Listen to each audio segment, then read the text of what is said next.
Sur cette catastrophe, dont le bilan est pour le moment de 7 morts et de 4 personnes brûlées à plus de 80%, on en sait un peu plus aujourd'hui. Selon le directeur de l'usine, les victimes n'auraient pas été brûlées par du zinc en fusion, mais par le gaz naturel qui alimente la colonne. À l'intérieur de cette colonne, on le sait, la pression avait soudainement augmenté le matin et une fuite de zinc avait été localisée.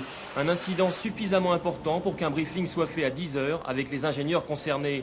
Du coup, 11 personnes se trouvaient devant la colonne au moment de l'explosion pour réparer la fuite.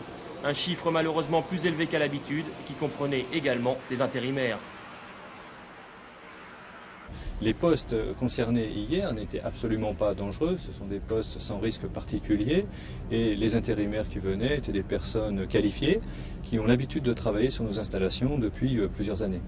Cet accident rarissime sur ce type de colonne de raffinage n'avait jamais été constaté auparavant et le drame qui a suivi a provoqué une profonde émotion chez le personnel de l'usine. Aujourd'hui, tous ont une pensée pour les 7 victimes de l'explosion et dès lundi soir, une chapelle ardente sera dressée à l'intérieur de l'usine.